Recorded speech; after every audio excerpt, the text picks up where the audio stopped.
All right, YouTube, what's up? It's been a bit since I've been busy, but got a pretty big update today.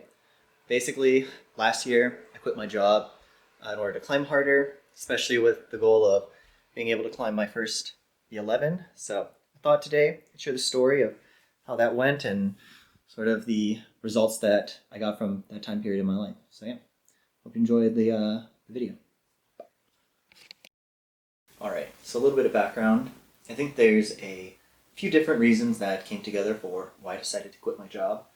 The first being that dirtbag aspirations I think are pretty common for climbers. I think climbers in general romanticize the dirtbag lifestyle, and I'm no exception. I've always wondered if I quit my job, then how far could I really push myself? The second is at the time I was 27, and April of that year, my grandpa actually passed away. So I think those two together pretty much gave me the sort of existential thoughts that would accompany a quarter-life crisis. And then the final reason is that a couple months after my grandpa passed away, I had a trip to Rocklands, South Africa. Rocklands was pretty much the antithesis to what I was experiencing at the time, which was the hustle and bustle of corporate grind, as opposed to the relaxing, slow life that I experienced being able to just climb every day. So I think together those three things increased my desire to quit my job and just spend time climbing and seeing how far I could push myself. So my goal for this season was to hopefully do my first V11. So my friend Jason and I, aka Tiny Dinos, your one-stop shop for beta if you're 5 foot 3.75. So Jason and I, we decided to start with a more recent edition called Peter and the Wolf, which I guess in this last year has become a lot more popular. But basically Peter and the Wolf is a pretty long climb, so it's a lot easier to project, I think, if you're like a lot newer to the grade because all the moves are relatively accessible. The beta that we ended up using was based off of local kit crusher Miriam Borgstrom, who does like a left lock off and then bump on the face, and that's sort of like the crux section. I would say it's probably like a 2-move V7, and then everything that precedes it is kind of like 2 V5s that lead into it. The caveat being that the 2 V5 sections are, they'll definitely tire out your left shoulder by the time you get to the 2-move V7. And so a lot of times I would find myself just, by the time I get to the crux, I would just be gassed and my shoulder would just not be able to pull anymore. But I mean, for the most part, we were able to figure out all the moves like by the second session, and it was mostly just about gaining the endurance to link it. After like the 4th session, I had like a week indoors where I just decided to train power endurance. So I was mostly just doing the longest moonboard climbs that I can find, or things that were in sort of the cave section, just to like practice pumpy, slightly difficult moves, and build up that power endurance. And then after that sort of week of training, I was able to go back. Had a couple sessions where just because of like sleep or allergies, I wouldn't perform super well. But then by the 7th session, I was able to feel pretty solid. But the downside is that one of the pads was misplaced, so I ended up dabbing on it. And I think at the time, everyone was telling me that it was fine, but I think like deep down, I kind of didn't like it that much. So I never really posted because I was just kind of embarrassed about it. And I was kind of just hoping that I would find something else. And so at this point, I kind of just moved on because the hike to Peter and the Wolf was killing me. So I started projecting lethal design instead. I figured I would just do a jump straight to V12. So yeah, at that point I started projecting lethal design as well because I built up all this power endurance. But the only issue is that, with all the holidays, Thanksgiving, Christmas, I pretty much ended up losing all that power endurance anyways. During this time, Jason and I were also going to Stasis and Burnt, but I wasn't super psyched on Stasis, and so basically once Jason sent it, I kind of just didn't feel like going back. As for Burnt, I was feeling pretty close on it, and I enjoyed the process of figuring out a lot of the micro beta that got me to the high points that I had reached, but it's a pretty obnoxious climb to project because sometimes the humidity will just be so bad that even if you're doing everything the same, even if you have a fan pointed on the hole, even if it's like 40 degrees at night, sometimes the heel just doesn't stick. And that would be really frustrating because you don't really want to go back to a project where you can't even do the first move or even get established, right? So I quickly lost interest and psych on that climb as well. So after Christmas, in January for Red Rock season, it usually rains a lot. So I spent a couple weeks just trying to get my strength and fitness back, training in the gym a lot. We did decide to hit some other climbs towards the end of January, so I was able to get on Jabberwocky V9, which is definitely an amazing climb. And after doing that, I thought about trying the 11 variation, but it has like this one pocket that did not feel great, and so I was really worried I was going to injure myself on it. So then for the next couple of months, I wasn't really sure what to do. I kind of just trained inside, lost some psych. Towards the end, I figured, maybe I'll just go try a bunch of stuff because it's probably too late now for me to really send anything. So maybe if I go try to look for like my next big project for next year, then I can, hopefully suss out some beta for the next big project, do some specific training for it. And then, next year I'll be able to take off something really big. Yeah, and so then in March, I went out with some friends who wanted to try Book of Nightmare and Meadowlark Lemon. And I think that's sort of like where it all really started. So a little bit of background on Meadowlark Lemon. So Meadowlark Lemon was first done as a sit start at V14, but a few years ago, the main crux hold got chipped, so it's significantly deeper now. And this chipping pretty much makes it so that way the stance start is V12 and the sit start is V13. And for the purposes of this video, the variation that I was trying was the stance start at V12. So the first session on Meadowlark was kind of uneventful for the most part. I stuck the first move, but from a lot lower foot than I would end up using later on. It was just so dark and windy that night that I didn't really get any footage at all. I definitely thought the climb was really cool, so I was excited to go back. So after a week vacation, I came back and I was ready to spend the end of March, hopefully most of April, just sort of getting as much beta as I can so that way I know how to prepare for it for the next season.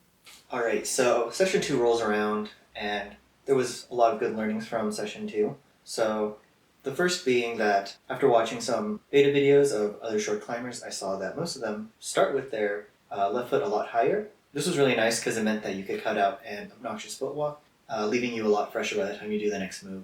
And so on session 2, I also got that next move, the second move, which is a right hand cross above your head into a sort of slimper. And there were a couple things that made this move feel a lot easier than in the first session. So the first thing is that the start hold is a vertical side pull, and at the top of the vertical portion, it's really juggy. So a lot of people hold it at that side pull section, but for me, this didn't feel too great. It felt like when I would do that first move, then because it was a side pull, the direction that I was pulling didn't really match the left hand that I would go to, and this kind of made it feel like my body was sagging down low. So I changed the way I held it so that way I would hold it more towards the more vertical section where the vertical part becomes horizontal. This is more like a crimp undercling, so it requires more finger strength, but I felt like my upper body position was a lot better. So once I would do that first left hand move, it felt like I could compress my two arms together, which led to more synergy in the direction of the forces and made it a lot easier for me to keep my upper body really close to the wall. And that also made it a lot nicer to stick the heel in. And the other benefit was that because that really juggy section in the more side pull area of the start hold was free, I could actually use the Mad Rock cheater heel so that way it could catch on to the juggy part of the start hold. And so I think all those things together really made the second move feel a lot easier than it did on the first session. So then session 2 and session 3 were spent for the most part trying to figure out how to do the next foot move, which is usually after you do heel hook, right hand, then you'll try to get your left foot up so that way you can then do a move to a sloper. But walking your left foot up is pretty hard, especially because in order to do that heel hook, I was pretty twisted in. So the second I would try to take my left foot up, I would feel like my body unwind and then just barn door me off. So for me, it felt like it was really difficult to take the foot off. I tried it over and over again and just wasn't really making any progress. And then one attempt on my third session, I was just sort of, I was going through all the moves, left hand, heel hook, right hand sloper, and then I was just kind of looking up and I was like, damn, that sloper is really close. And I wonder if I could just jump to it. Oh my! You held it that time. What the? Okay, you actually held it. You were just I missed too. Low. You were a little low. I think. And so that was definitely surprising that almost worked. So session 3 got me pretty psyched and I was like, damn, maybe I can get a lot farther on this now than I thought I could. So I come back session 4 with my friend Casey. This session was super productive. Conditions were really good And I pretty much did that jump like 4 for 4, and then because Casey's such a big boy, I had him like lift me up into like the slab section where I kind of just like felt it out. And at that point, I was like starting to wonder, like, could this go this season? Obviously, the slab I had not really figured out, but I was hoping that it wouldn't take too many sessions to figure out that top out, and then hopefully at that point it's just executing. So yeah, at this point, session 5 rolls around, and I'm super psyched, really excited to try to work that top out. But the only issue is that it ended up being really hot and really humid that day. So I was pretty much just unable to stick the jump at all. Everything felt really greasy, and it kind of was like a wake-up call that the amount of days that I have left that are going to be good conditions for this climb, we're definitely running out. So I tried to do as much as I could, make the best of that session, but at the end of the day, it was kind of just, nothing much happened. This was definitely a lot more productive.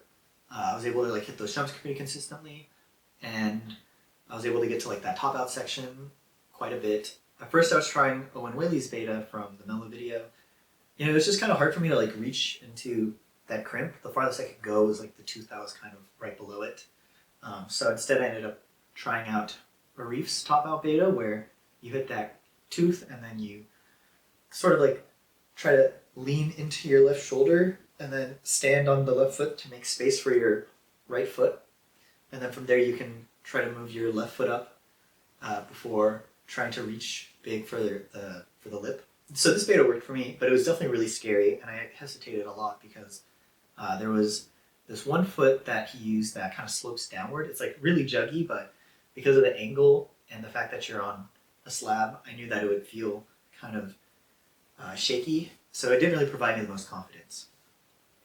Instead, I saw that right above that foot there was actually a relatively deep seam, and so it made me wonder if I could use that instead, and that foot felt way better. I was way more confident using that top out beta, and I figured if I was running out of time because the whole conditions aspect, then making sure that I had a top out beta that I could have as much confidence as possible in would be pretty crucial. So session 6 was very successful. I also tried some goes from the bottom, but I think it had been too long since I tried a lot of the bottom moves, so I was kind of out of practice there, and it took some goes to remember it.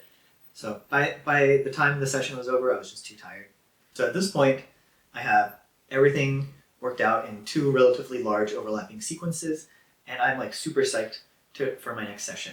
We see that there's a nice weather window coming up that will be nice, cool temperatures, but sometimes I think, you know, if things seem too good to be true, then it probably is. So the reason why there were those cool temperatures was because there was actually rain coming in. And, you know, the ironic part is that if we had just decided to go in the morning, we probably actually would have gone in before the rain, but because I was being greedy and really wanted to maximize the conditions, I was hoping to go at night, and at that point, the rain had just already set in, and it was just too late for me. So at this point, I was really conflicted, because I felt like I could do this climb, but I really wasn't sure about how this whole weather thing would play out.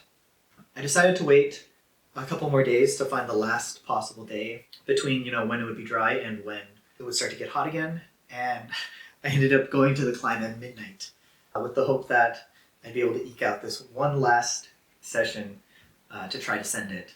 So I get there, it's now session 7. It definitely feels a lot better than session 5, but I could definitely still tell that there was some humidity in the air, but I felt decently okay because at least a lot of the warm-up goes were pretty solid. So I do the climb from one move in just to make sure I rehearse the top out before I do it from the bottom, you know, just to hopefully give me some extra confidence there. And I was so shaky on it, like the feet felt so slick that I had like total Elvis leg. But I figured, you know, it's like now or never, so I just kind of have to like rip it.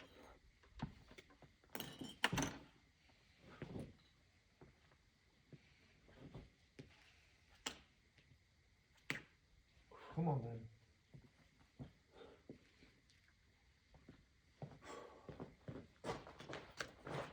Come on.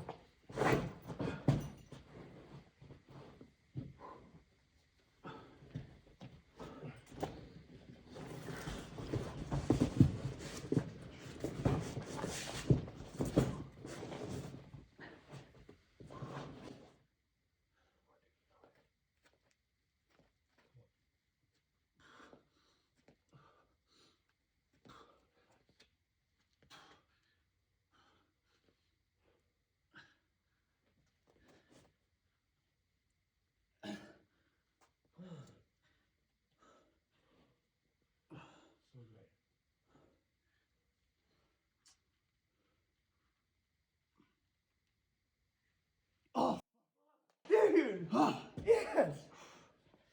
Your first go!